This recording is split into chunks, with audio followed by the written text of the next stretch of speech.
The first one, we're going to head to Myrtle Beach for the Myrtle Beach Bowl. We're going to talk about Coastal Carolina, UTSA. Um, UTSA, early in the season, and I said it in the preseason too, that this team was going to stink. Maybe I had some negative opinions about Owen McCown. However, both offensively and defensively, that team kind of turned it around. And Coastal Carolina did the opposite. They had an absolute walloping of Jacksonville State, who ended up being a pretty good football team early in the season, and they were just never able to continue that momentum into that Sun Belt conference. And a guy, Ethan Vasco, who you and I both like a lot, good things, bad things, and maybe a not great defense all contribute, right, to the Coastal Carolina season kind of taking a detour to maybe what Coastal fans thought it could potentially be. So when I'm looking at this line right now, we're going to pick this at 12.5. I think that is a more than fair line, right? People might look at this and be like, oh my gosh, we're in Myrtle Beach, aka basically Coastal Carolina's The backyard, home of the Chanticleers, yeah. the home of the Chanticleers. And you're telling me that Chanticleers are 12.5 point dogs? Yeah, yes, yes. I don't know that strength of schedule. There's like a huge discrepancy there between these two conferences or teams or whatever. But I will say the team that's playing better football right now is UTSA, and the team that has less meaningful opt outs, and I'll let you touch on that a little bit more. For me, it's UTSA. I like this UTSA to win and cover 12.5. I'm with you too, absolutely. I listen. Obviously, a lot's been made at the quarterback position for Coastal Carolina right now. You've got Ethan Vasco in the portal. You've got also Noah Kim, your backup, who's nothing special, right? But he's also a serviceable, experienced backup. So now you're going to throw in Tad Hudson, right? Who's going to get the start for you. Tad Hudson, right? If you're a North Carolina local, you probably remember that name from high school. And he was a 4-star kid from Cornelius, North Carolina. Went to North Carolina University last year. Ended up transferring over after his freshman season.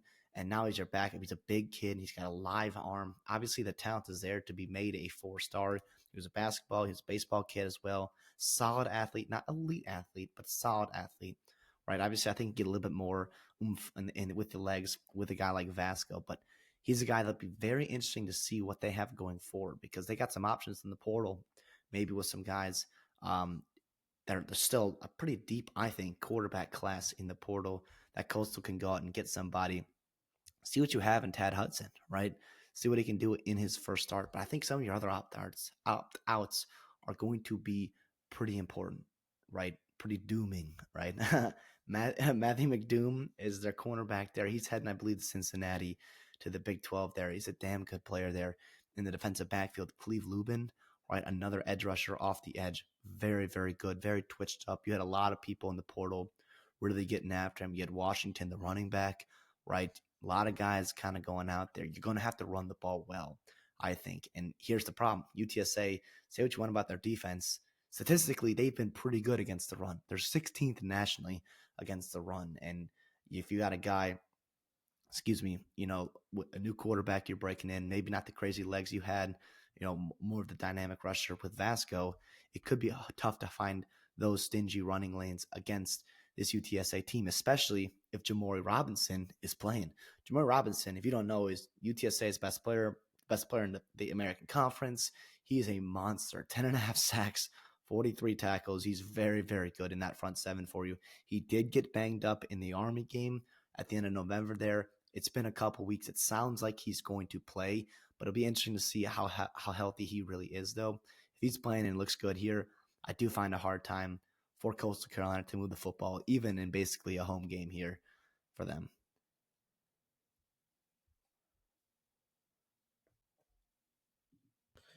Sorry, missed the mute button right there. But also too, like an interesting part of some of these bowl games is like you have two teams that are in this situation very, very penalized, right? And that's not going to get better when you have all these opt outs, right? And new players, new formations. Granted, you have more weeks of practice per se, but who's going to be the more disciplined team out here? I'd be willing to bet that it's probably UTSA in this situation with a little bit less turnover, even though they're like the third most penalized team in the entire country. Um, Keys for UTSA, I guess, getting off the field defensively, which they've done a really nice job of. I will say that that run defense stat, is a little bit uh, tilted kind of in their favor. Um, because there are some teams there's some teams in the American like Army that they did play that run the ball a substantial amount, but you're also playing teams like Tulsa, right, that really can't run the football. North Texas, a team that chooses not to really run the football. East Carolina really chooses not to run the football. So take it with a grain of salt right there, but you're right. Like UTSA is going to have to stop that run. Like they have done a good job all season. Coastal Carolina is going to need to find a way to alleviate that quarterback that they've got back there. And yeah, I don't want to assume things because again, and maybe we're underestimating. Do you think we're underestimating the fact that this is, in Coastal Carolina's backyard? Not necessarily, right? If you do have winter break, right, for these students, I wonder how many students are going to be there. Right? Maybe you don't have the typical home field advantage you do see for a normal conference game in the Sun Belt down there, in Conway, South Carolina. It'll be interesting. I tend to think it's something. It did lead me away from making this a best bet and putting this on our counter, right? In terms of picking up all those points for UTSA, I think maybe that did lead me away. But if you're telling me just like pick them right here, no consequences, just how I feel right now, yeah, I absolutely am leaning UTSA in this game, especially with what McCown can do in the air.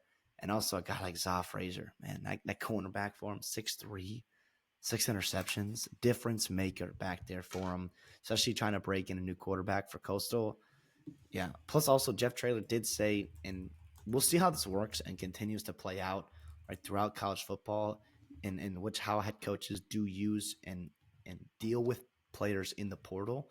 It sounds like he expects most of the team to be available for the bowl game, right? Even those who are in the portal, right, still practicing, still going to be able to play in that game. So you got a guy like Kavarian Barnes, right, the running back going to TCU, right? I don't know his exact thing, and he doesn't have to play in that game because you got High and maybe Henry if he's healthy, but maybe he could be playing too. So it's an added dimension, more things that keep the vibes high for UTSA, especially after they've been playing better football as of late.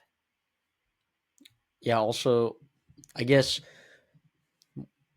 to go back, I guess to like that home field advantage kind of thing. About half of Coastal Carolina students are from in-state, which is a pretty large, not a very large number. I mean, again, it's not like a huge school, regardless, but um, just things to think about. And I'm not sure how many UTSA fans honestly live in Carolina, but uh, I would think that there's going to be some people that travel for this for UTSA. So we'll see. I'm seeing tickets. You can get them as low as $12. So I would imagine that this is going to be a pretty packed stadium. So I'm excited to watch this football game. I think you got not. I don't think this is necessarily an equal matchup, but I think having this game in Conway is a big deal. Maybe level some things that were not necessarily even heading into this game. Do you Let's head think, over to. Oh, sorry. real quick, like these are two teams that if you follow college football and you're like kind of in tune with the G5, they've been some teams that have popped the last couple of years, right? Going back to COVID, right, with Coastal Carolina, UTSA the past couple of years, going in the CUSA last year in the American. I think they ended up in the American Championship or just close to it, right? They were right in there with Tulane, um, and SMU.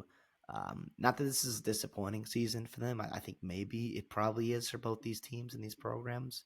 But I don't know. I don't know if there's a question in there. I just think it's another intriguing matchup. I think it adds a layer to it where it's like, yeah, I think these are two of the more those call bigger brands right in the G5, and it's nice to see them matched up. And it sounds like both programs are going to be pretty excited about this game.